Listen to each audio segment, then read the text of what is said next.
están? Muy buenas tardes, qué gusto saludarlos en una nueva emisión de La UNAM Responde, donde día con día abordamos temas que nos permiten conocer y disfrutar de nuestra Universidad Nacional Autónoma de México. Hoy en la entrevista platicaremos sobre temperatura y cambio climático. Les invitaremos a ser parte de un taller para entender el papel de los museos.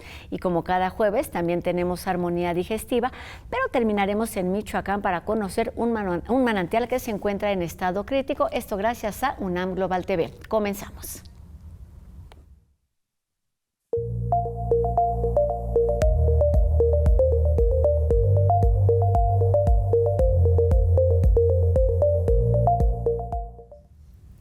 El cambio climático es una realidad urgente que ha impactado de manera desigual en el planeta y México en particular ha experimentado un aumento de temperatura superior al promedio global. Para hablar de este fenómeno y sus implicaciones ambientales, sociales y económicas que requiere, por supuesto, de estrategias de mitigación, pero también de la conciencia ciudadana, saludamos esta tarde a la doctora María Amparo Martínez Arroyo, quien es investigadora del Instituto de Ciencias de la Atmósfera y Cambio Climático de nuestra universidad y es responsable del Departamento de Ciencias Ambientales. ¿Cómo está, doctora? Muy buenas tardes. Buenas tardes, muy bien, muchas gracias. Qué gusto tenerla aquí para platicar de este tema que nos debe preocupar y nos debe ocupar. Comencemos por ahí.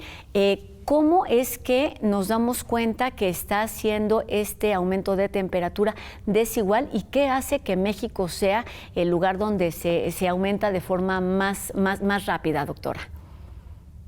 Bueno, en primer lugar tenemos que ver cómo estamos a nivel global, porque lo que está sucediendo en los últimos años realmente nos empezamos a dar cuenta en 2023 con más claridad, y en 2024 ya fue muy obvio que hay una especie de aceleramiento del aumento de la temperatura.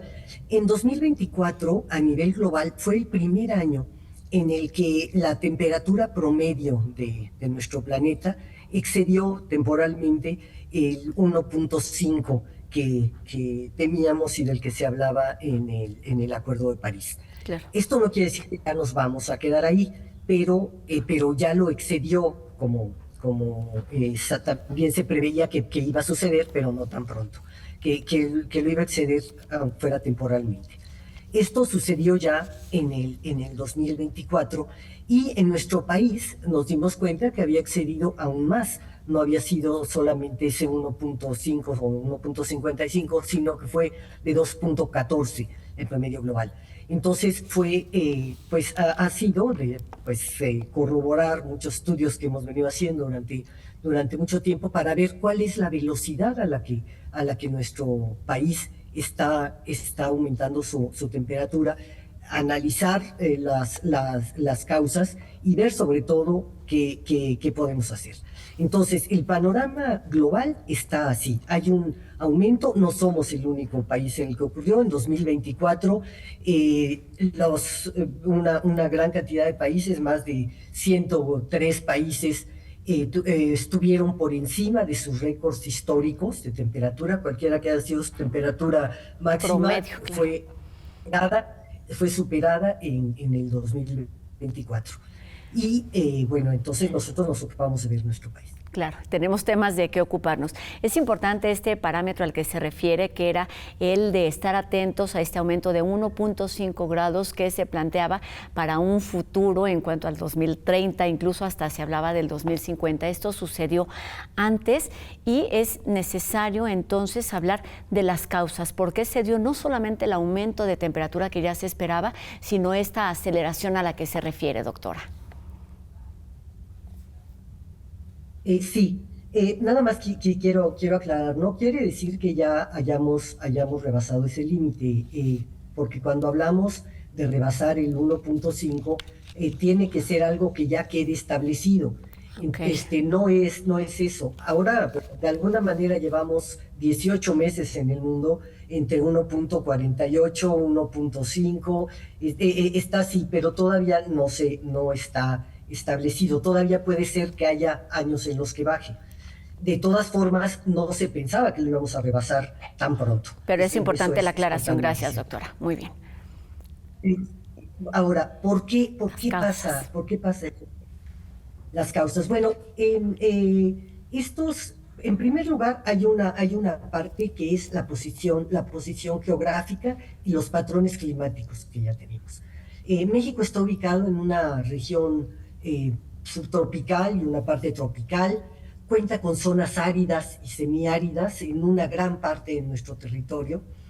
Y en toda esta parte, los incrementos de temperatura en las zonas áridas y semiáridas tienden a ser más intensos porque hay una baja humedad relativa. Las áreas secas son más sensibles a los calentamientos y no tienen este amortiguamiento de la humedad que puede ayudar, entonces se calientan más rápido, ¿no? También hay interacción, estamos entre dos océanos y dos océanos que están también teniendo incrementos de temperatura. El Golfo de México, el Caribe, bueno, sería otra parte, y por otro lado el Pacífico tropical, han tenido también fuertes aumentos de temperatura con implicados fenómenos del Niño que siempre han ocurrido, pero esto ante un contexto en el que ya está la temperatura más elevada. Por otra parte, otros motivos que influyen, bueno, son las altas tasas de urbanización, con un crecimiento y una proliferación de ciudades en donde que tienen aumentos locales. Estos son aumentos locales, pero que van haciendo que cada aumento global pues se sume a lo que ya tenemos localmente, con lo cual es más fuerte el impacto. El reemplazo de la vegetación por concreto y por asfalto, pues reduce la capacidad del suelo para enfriarse y elevando las temperaturas urbanas. Los cambios en el uso del suelo y la deforestación, evidentemente que también nos afectan porque todos habremos notado estos, incluso a nivel de ciudades, el meterse a un área boscosa, hasta ir al bosque de Chapultepec, ir a sitios con más arbolado, establecen microclimas y mesoclimas que ayudan a disminuir la temperatura. Cuando esto lo vamos eliminando, lo vamos quitando, también pues nos vamos calentando más. Claro. Es decir, tenemos una... No, adelante, doctor, son diferentes factores, continúe. Sí. Tenemos también, pues, evidentemente las concentraciones de gases de efecto invernadero, que es las mismas que afectan a todo el mundo, pero hay algunos compuestos, esos ya no son los gases, que son, por ejemplo, el carbono negro, esto que nosotros llamamos hollín, todos estos contaminantes climáticos de vida corta, que así se llaman porque viven menos tiempo que el dióxido de carbono, pero que atrapan mucho calor.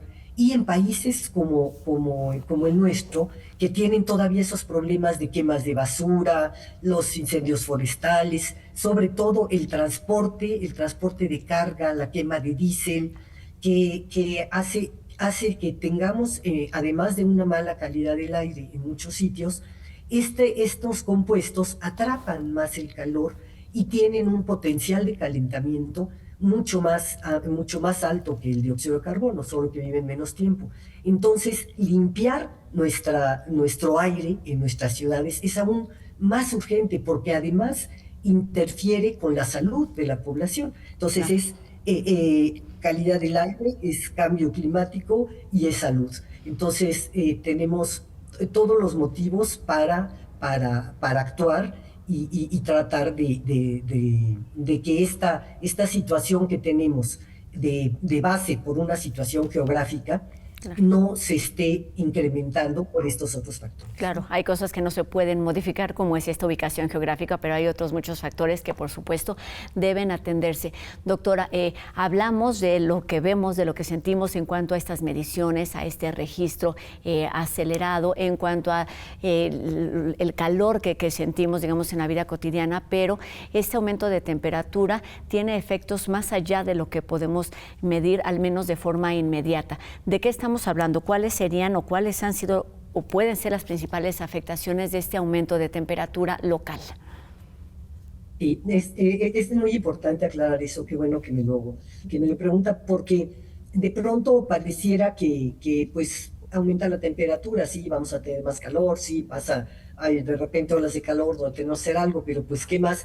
No, el problema es que tenemos esta manifestación de lo que de lo que está ocurriendo, de, de de este desbalance energético que tenemos en el planeta al estar impidiendo que salga la energía que debería de salir del planeta. Esto tal vez conviene que le dedique un poquito más para explicarlo. Nuestro planeta tiene como motor energético el Sol.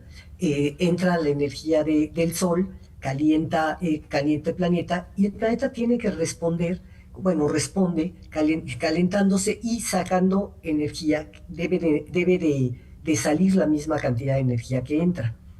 Por suerte eso no sucede porque tenemos una atmósfera que retiene un poco de ese calor, dejaba salir mucho más y retenía un poco. Gracias a eso es la vida como la conocemos, y porque hay unos gases de efecto invernadero naturales.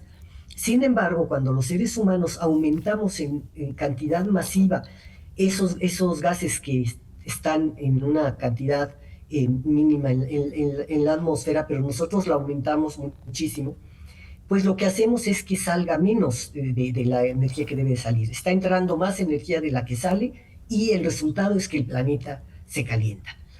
Entonces, ante esto, lo que responde es todo el sistema climático. Tenemos un planeta que funciona a manera de un sistema interconectado entre la atmósfera, la hidrosfera, que son todos los mares, ríos, todas las aguas que hay, la biosfera, los seres vivos, los suelos, la geósfera, las rocas, todo funciona en diferentes escalas y diferentes formas, pero de manera interconectada. Claro. Entonces, cuando provocamos un cambio de este tipo, que empieza a calentarse todo, bueno, en primer lugar, una gran parte de ese calor se va a los océanos y se van empezando a calentar.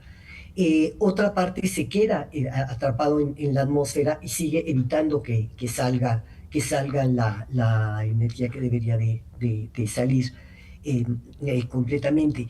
Y entonces empiezan a desajustarse pues regímenes como las lluvias, como los vientos, también la humedad del suelo, y con todo eso se afectan procesos naturales. La reproducción de muchas plantas, de muchos animales, de la biota en general, microorganismos y macros, tiene una regulación de acuerdo al clima, de acuerdo a la temperatura, a la humedad, incluso muchos se distribuyen por el viento. Si eso se altera, pues estamos alterando todo. Estamos alterando el acoplamiento por ejemplo, de una especie que nace o que tiene un cierto rango de temperatura donde puede nacer y se adelanta porque la temperatura cambió. Y lo que tiene que comer, ya sea el otro organismo que tiene que comer, ya sea planta, animal o lo que sea, no tiene el mismo rango y no se reproduce a la misma velocidad. Entonces no va a tener que comer. O sea, son ejemplos muy esquemáticos, Claro. pero lo que sí es que están desacoplándose procesos naturales y que lo vamos a empezar a ver muy pronto. Tiene que ver con Esto que este se llama desequilibrio, digamos, original y que impacta en un tema que tenía por aquí pendiente, que es el de el vínculo, el binomio, cómo se da este aumento de temperatura y si es correcto el término de cambio de calentamiento global, doctora. Bueno, sí, como se está manifestando es con un calentamiento global. Muy bien, y bueno, que tenía que ver Pero básicamente con la bio... es manifestaciones. Sí. y que tiene que ver con la relación directa con la biodiversidad que existe en nuestro país, que tiene que ver, por supuesto, con esta ubicación a la que nos referíamos al principio. Nos queda poco tiempo de plática, doctora, y quisiera preguntarle acerca de las alternativas. ¿Qué es lo que se tiene que hacer, no solamente desde términos de investigación, de identificación, de saber qué es lo que está pasando, sino en términos de proponer nuevas estrategias ambientales, pero también donde los ciudadanos, donde las empresas, donde los gobiernos se comprometan o nos comprometamos a seguir avanzando y cambiando actitudes para disminuir estos aumentos de temperatura? Mire, esta crisis, como suele pasar con muchas grandes crisis, dan la oportunidad de repensar todo y de hacer un cambio en muchísimos de nuestros hábitos, cambios que además ya necesitamos. Está muy, es muy evidente para todo el mundo el deterioro de nuestro entorno, el deterioro de nuestra calidad del aire, de nuestros bosques, de lo que, en general, incluso de la acumulación de residuos que tenemos cada vez mayor. Parece ser que es una sociedad que lo que más sabemos hacer es residuos y manejarlos mal. Por supuesto que las primeras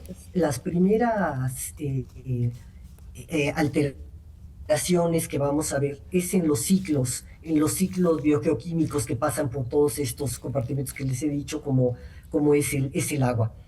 Entonces, al alterarse todo esto, tenemos que empezar a tomar medidas. Por ejemplo, en nuestro país, los aumentos de temperatura no son homogéneos, no es igual en todo el planeta. El territorio.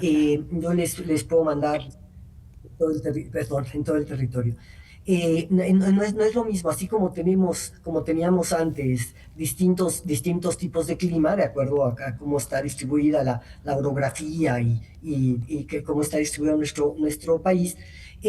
Tenemos también ahora un aumento mucho más acelerado en el norte, por la parte de Sonora, por toda esta parte, coincidiendo con esto, la cuestión de las partes secas, pero también en una parte de la península de Yucatán tenemos esos aumentos mucho más fuertes. Si en el país estamos teniendo una velocidad de 3.2 grados de aumento medidos o calculados para 100 años, y cuando el promedio mundial es de 2 grados medidos en 100 años, en estas áreas puede llegar a ser de 5 o 6.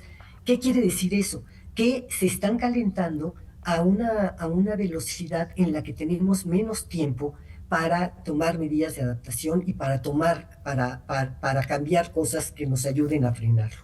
Entonces, por un lado, ya tenemos que estar tomando medidas en esas regiones, ya tenemos que estar tomando medidas urgentes. ¿Y qué es? Desde la restauración de ecosistemas, el cuidar todo lo que la cuestión de los bosques, la parte de la reducción de emisiones inmediata, el acelerar las energías renovables, aprovechando además que son lugares en donde hay una gran posibilidad para otro tipo de energías, por geotérmicas, solares, eólicas. Tenemos todas las posibilidades para hacerlo. Claro, hay posibilidades alternativas. Doctora, y vamos a terminar. Vamos a terminar justo como empezamos, hablando de una realidad. El cambio climático es una realidad urgente y global, y justo es lo que tenemos que hacer para evitarlo o para controlarlo, proponiendo soluciones y cambios de comportamiento desde lo individual, pero también desde lo institucional. Muchísimas gracias por estos minutos, doctora. Se nos ha terminado el tiempo. Regresaremos con usted en algún otro momento para hablar de esto, que de lo que tenemos que ocuparnos desde muy distintos ámbitos. Doctora María Amparo Martínez Arroyo, investigadora del Instituto de Ciencias de la Atmósfera y Cambio Climático de nuestra universidad. Muchas gracias. Y ahora les tengo algunas preguntas. ¿Cuál fue el último museo que visitaron? ¿Cuándo fue? qué es lo que vieron, y esto con respecto a la memoria colectiva, los espacios museográficos y su papel en la sociedad, que son algunos de los temas que serán abordados en el curso gratuito Memoria, sus procesos curatoriales y museográficos. Se trata de una oportunidad para conocer los desafíos de trabajar con la historia y la identidad en estos recintos, aprender además de expertos y conocer casos y experiencias en América Latina. Se llevará a cabo en el Memorial del 68 los martes y los jueves a partir de las 4 de la tarde y comienza ya este 10 de junio. Se trata de una actividad gratuita que requiere inscripción previa. Los probióticos ayudan a mejorar el equilibrio intestinal y hoy en Armonía Digestiva la nutrióloga Gaby Morales nos habla sobre los suplementos que los contienen.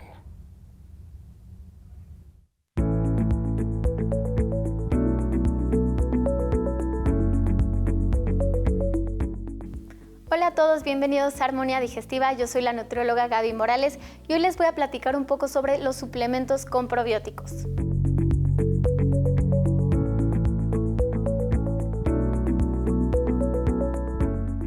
Bueno, estos productos contienen microorganismos, principalmente bacterias beneficiosas, que se consumen con el propósito de mejorar la salud y promover el equilibrio de la microbiota intestinal. Estas bacterias se consideran probióticas porque se cree que tienen efectos positivos en el cuerpo humano cuando se consumen en cantidades adecuadas. Los probióticos más comunes son cepas de bacterias lácticas como Lactobacillus y Bifidobacterium, que son similares a las bacterias que se encuentran de forma natural en el intestino humano. Los suplementos con probióticos están disponibles en una variedad de formas como cápsulas, tabletas, polvos o líquidos y se pueden encontrar en muchas tiendas de alimentos naturales o farmacias. Es importante elegir un suplemento con probióticos de alta calidad que contenga cepas probióticas específicas y una cantidad adecuada de UFC o unidades formadoras de colonias para obtener los beneficios deseados. Si quieres saber más de este tema, me puedes encontrar en redes sociales, Instagram o TikTok como NutGaby Morales.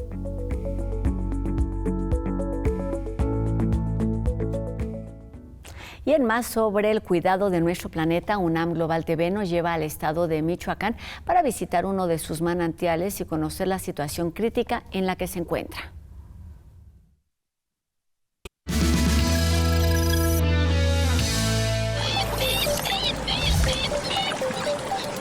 En nuestra zona de muestreo encontrábamos 50 especies, 60 especies de plantas y eso ha ido en declive. En 2021 encontramos cerca de 30 especies, nada más. El profesor Lindig ha dedicado 2 décadas ininterrumpidas a estudiar la mincita, un manantial que nace en las orillas de la capital michoacana. Es uno de los manantiales más importantes del estado de Michoacán en términos de su biodiversidad, pero también porque aporta cerca del 30% del agua de la ciudad de Morelia. Hace 20 años se calculaba que el aporte del manantial era de hasta 1.500 litros por segundo. Hoy es de apenas 900. Históricamente en la mincita había 15 especies de peces nativos. El día de hoy hay solo 6. Las especies invasoras han afectado el ecosistema. Tilapias y carpas llegaron probablemente porque las sembraron. El cola de espada y el guppy lo más probable es que hayan llegado porque venían de acuarios. El trabajo del profesor Lindig ha sido crucial para generar propuestas a fin de que la UNAM y la Universidad Michoacana, junto con el gobierno del estado, el federal y el municipal, impulsen acciones para restaurar el manantial. La investigación es clave en ese sentido, que nos dice cuándo intervenir y en dónde intervenir. El problema tiene muchas aristas, pero también soluciones. O sea, establecer medidas de control del carrizo o del tule o medidas para hacer pesca selectiva de las especies introducidas de peces. Otra parte del plan es anticiparse al calentamiento global a fin de restaurar el bosque de la microcuenca para conservar la capacidad de recarga del acuífero, así como apostarle a la migración asistida, es decir, plantar especies aptas para los climas que habrá en la zona dentro de 30, 60 o incluso 90 años. Si plantamos semilla colectada a una cierta altura, 400 metros más arriba, cuando sean adultos, el clima va a ser propicio para que puedan producir semilla. Que si se toman las acciones correctas a tiempo, y todo parece indicar que eso va a ocurrir, podemos detener el deterioro de la mincita.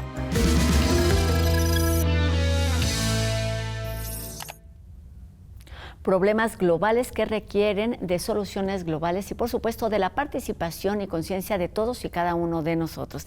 Y así terminamos nuestro programa de hoy, agradeciendo a Ricardo Iturbe su participación en la interpretación de lengua de señas mexicana y recordándoles a todos ustedes que podemos estar en contacto a través de nuestras redes sociales. Háganos llegar sus dudas, comentarios y los temas que les gustaría que aquí abordáramos. Sigamos haciendo juntos La UNAM Responde. Y nos vemos aquí mañana. Mi nombre es Rosa Brizuela. Adiós.